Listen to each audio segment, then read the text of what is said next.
Hello everyone, welcome back to another diecast review.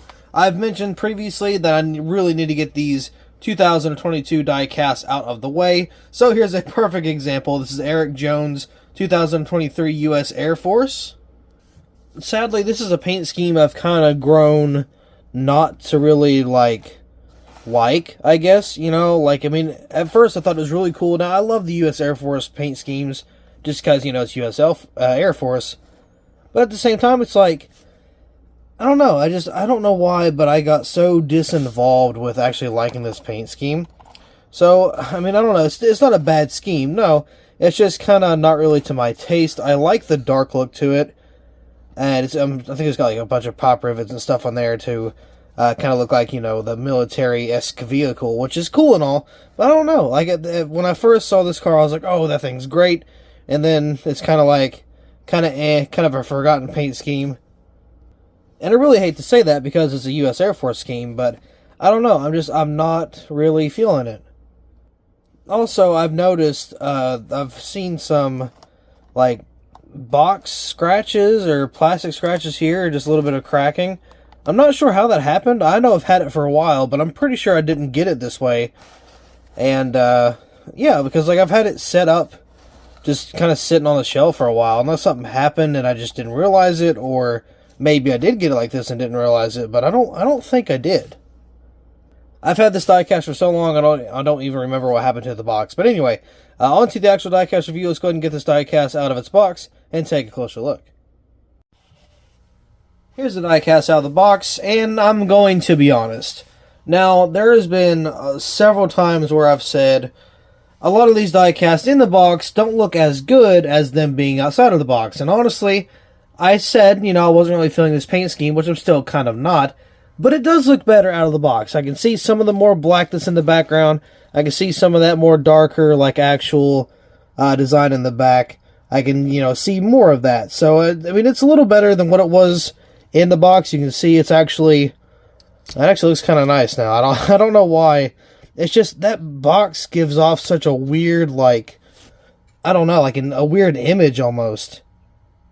It's almost like the definition of don't judge a book by its cover, but, like, it's a lot better out of the box now, which it's weird. But anyway, onto the hood here. You go, of course, you got a U.S. Air Force. I know, again, I'm very, very late to this diecast review. U.S. Air Force right there. Got the hood louvers. Got the little U.S. Air Force logo right there. Jones with the Chevy bow tie there as well. Got the bright 43 on the roof. That was something they were doing with Petty GMS. Some of the number 43s on the roof actually kind of ruined the paint schemes. One, because it didn't really go along with the paint scheme very well, which may be part of this paint scheme's problem. But they also weren't like a day glow orange like it's supposed to. This is more of like a dark-ish orange.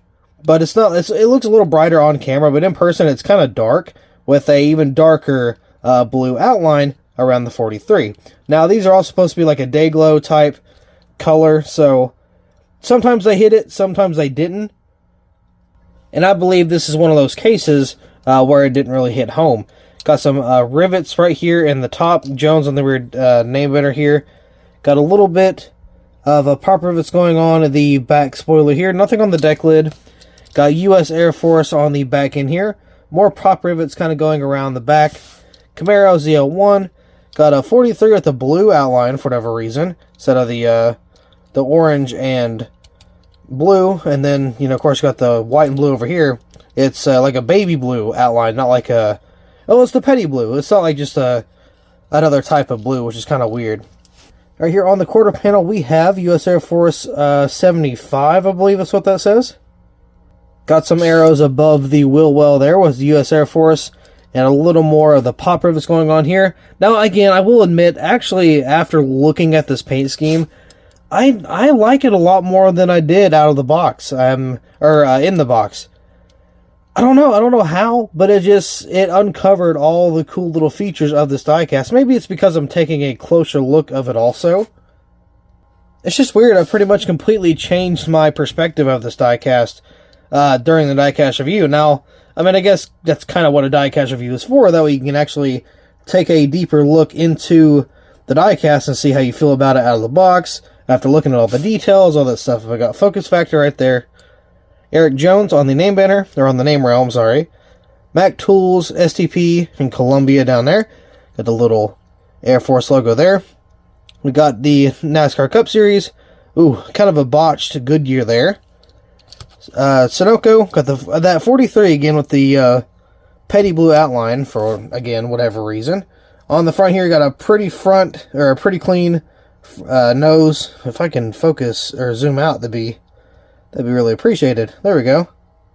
Again, a pretty clean front end. Got petty GMS right there. So, I mean, that's pretty much all I got for the paint scheme. Again, I will say I was not really a huge fan of it going into the diecast review. Now I can say coming out of the diecast review, I do like it better than what I did going into it. So, that's kind of a weird effect. Again, I really believe it's just how these boxes kind of make these diecasts look. Because when you really get it out of the box, it looks so much better somehow. I don't really have a lot of things to say about the diecast. It is a good scheme, and I do apologize for kind of being a little negative in the beginning of this diecast review. And I do like it more after actually looking at it. But I do believe that will be all for this diecast review. So thank you all so much for watching. I really hope you all enjoyed, and I will see you in the next video.